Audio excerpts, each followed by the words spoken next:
So that's going to be either information or possibly additional witnesses who have information that was not presented but is consistent with the whistleblower. Here's the president now, just moments ago on the White House lawn. The villages in Ocala, Florida, we have a big crowd. We're going to be talking about health care. We're doing a lot of work on health care. We're very successful at it. And so we're going to be speaking to the great people of Florida. And I think they're very happy with the job we're doing. Yeah.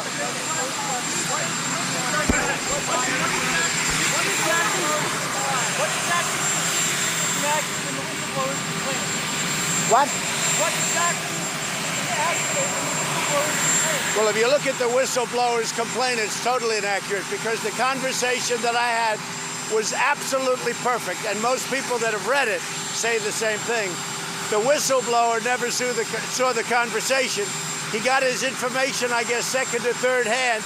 He wrote something that was total fiction. And now when people see that, they're not happy.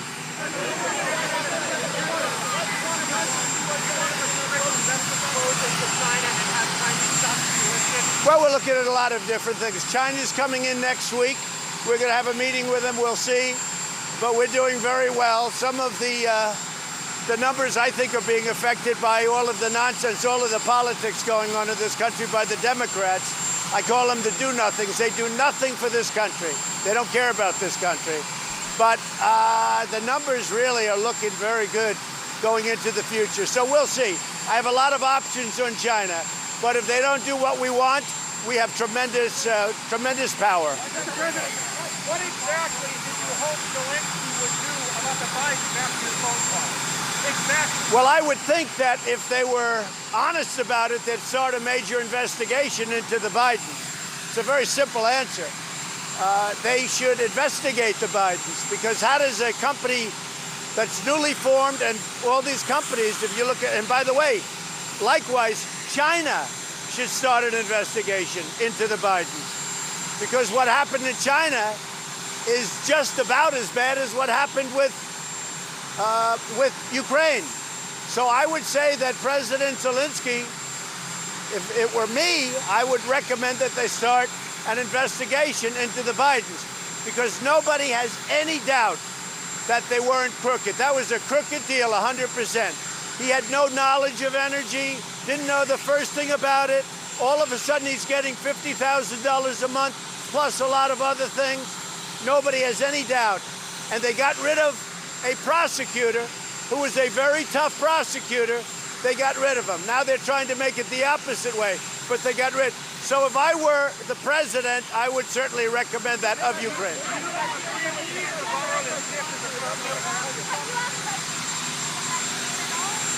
I haven't, but it's certainly something we can start thinking about because I'm sure that President Xi does not like being under that kind of scrutiny where billions of dollars is taken out of his country by a guy that just got kicked out of the Navy.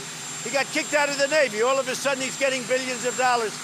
You know what they call that? They call that a payoff.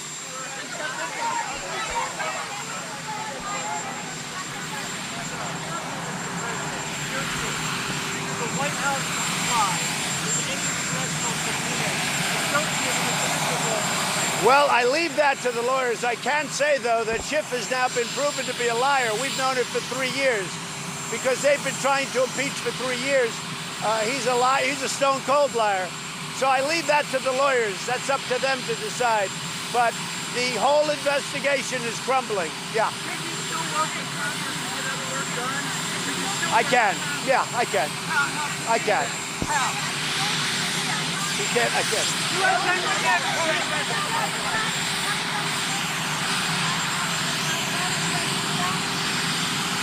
Well, we have a real problem. We've been hitting the Taliban very, very hard. And as far as I'm concerned, they still haven't recovered from killing 12 people. One happened to be a great American soldier from Puerto Rico. They still have not recovered, and they probably never will.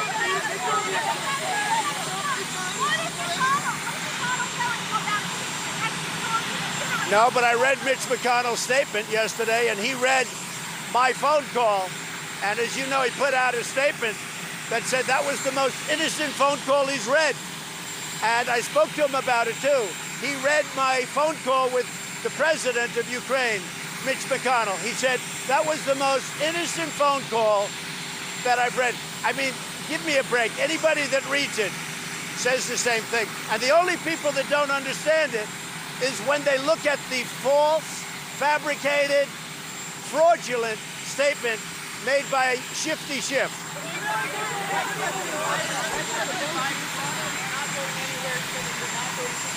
Well, I think Biden is going down, and I think his whole situation, because now you may very well find that there are many other countries that they scam, just like they scammed China and Ukraine. And basically, who are they really scamming? The USA, and it's not good. And that's probably why China, for so many years, has had a sweetheart deal where China rips off the USA, because they deal like people with Biden, where they give the son $1.5 billion. And that's probably why China has such a sweetheart deal that for so many years they've been ripping off our country.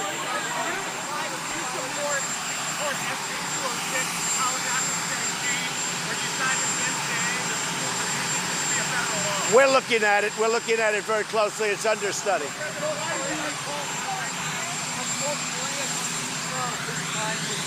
We'll see. They want to talk, and we'll be talking to them soon. We'll see.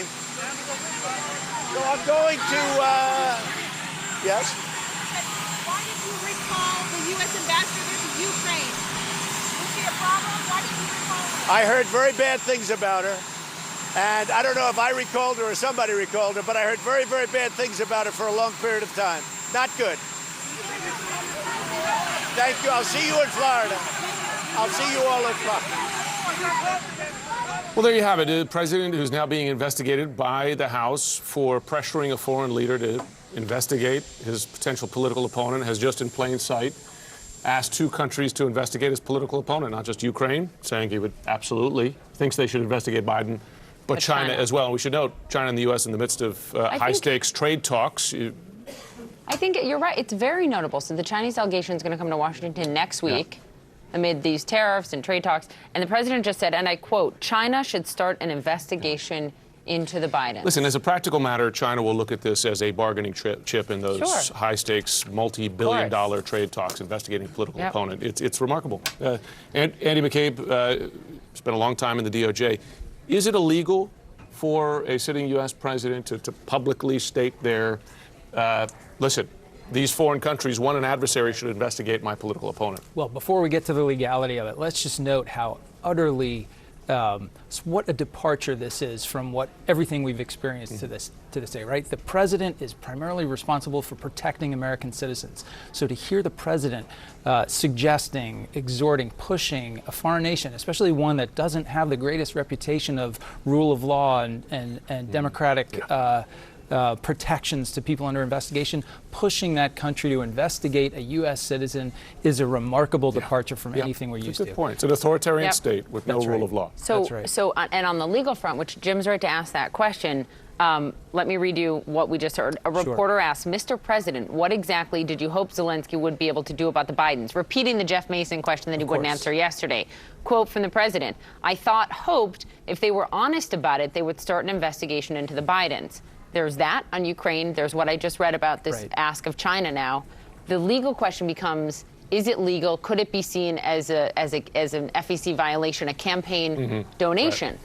There are all kinds of ways that it could be illegal. Whether or not it is, we'll see as the congressional inquiry plays out. It could be an FEC violation if it is seen as a foreign aid to in a U.S. domestic political matter. It could be seen as bribery if in requesting something in return for an official act, which is in the context of the Ukraine call easier to see, as we now know that the president was holding back crucial military assistance to Ukraine. Or it could be seen as a Foreign Corrupt Practices Act issue where you are actually soliciting, it's like kind of bribery in the opposite direction. You're soliciting a foreign government to take an official act on your behalf. These are very tough cases. There's a lot of kind of legal intricacies there that lawyers would have to work through. But regardless of all that, it is a shocking abuse of the presidential power to conduct foreign relations.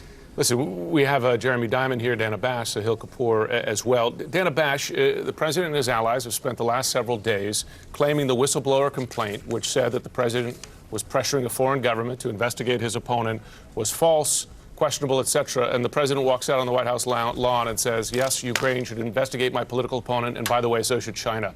He just said it. Did he just cop to the Yes. allegation? Yes, he did, and doubled down on it. He added a country, as Andy McCabe just said, a country that has, and you know well, Jim, since you live there, does not have the greatest track record. No. But can we just take a step back? That was so stunning because it is the biggest piece of evidence we have to date that Donald Trump doesn't think he's doing anything wrong. He is playing by his own rules, and frankly, he's playing a different game than everybody else is in Washington, who adheres to the basics of the Constitution. He does not. He just doesn't think he did anything wrong, and that's what this is going to come down to. You know, Andy was talking about, rightly so, as a good lawyer, about FEC rules. The impeachment process is a political process.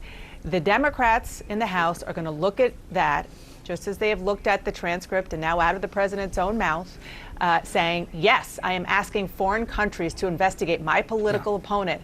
Even if they find nothing else, that in and of itself is impeachable from their point of view. And the president doesn't get it, and he doesn't agree, and the two are not ever going to meet. You're completely right, Dana.